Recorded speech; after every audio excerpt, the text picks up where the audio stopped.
এখানে যে জেনারেটরটি আছে এটা 3 ফেজ ডিএল জেনারেটর। এটার স্টার্টিং সিস্টেম দুইটা, একটা হচ্ছে হ্যান্ডেল দিয়ে স্টার্ট দেওয়া যাবে আর একটা হচ্ছে সেলফ দিয়ে।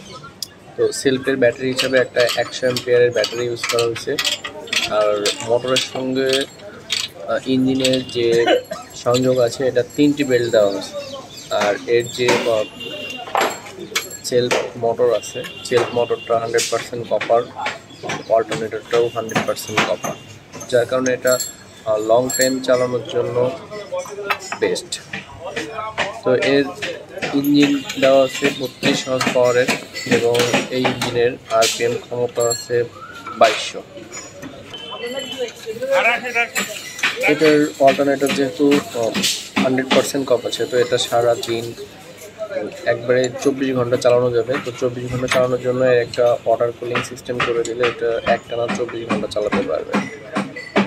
এই অল্টারনেটরটি সাধারণত ছোট ফ্যাক্টরি, অফিস, স্কুল, হসপিটাল, তো এসব জায়গার জন্যই তৈরি করা।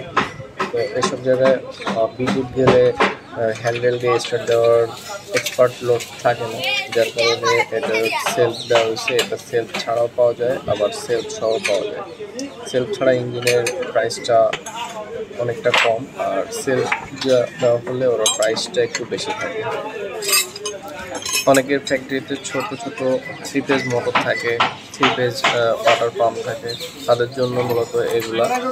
আর এই 3 ফেজ হওয়ার কারণে সব কিছুই চালানো যায়, কারণ 3 ফেজ থেকে ফেজ ভাগ করে নিয়ে 220 করে চালানো যায়।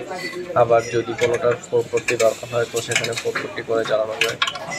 এই জেনারেটর নিতে চাইলে অবশ্যই আগে থেকে এই পেজে নক দিয়ে অর্ডার করে রাখতে হবে, তাহলে এটা দেওয়া সম্ভব।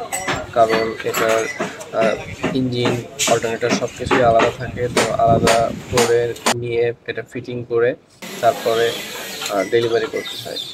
তো আমরা এখন এটা ডেলিভারি করার জন্য তেল, তারপর যে ইঞ্জিন অয়েল আছে সব কিছুই দিয়ে টেস্ট করে তারপরে একটা ডেলিভারি করবো, এবং আমরা একটা ফুল লোড দিয়ে দেখাবো যে এটা ফুল লোড নিতে পারে কিনা। কারণ অনেক জেনারেটর আছে যেটা লেখা আছে 20 কিলো, কিন্তু ওটা 20 কিলো লোড নেয় না। তো আমাদের 100% 20 কিলো লোড নিতে তাহলে সে 20 কিলো ওটার 20 কিলো লোড নিতে পারবে। তো ধন্যবাদ ভিডিওটি দেখার জন্য।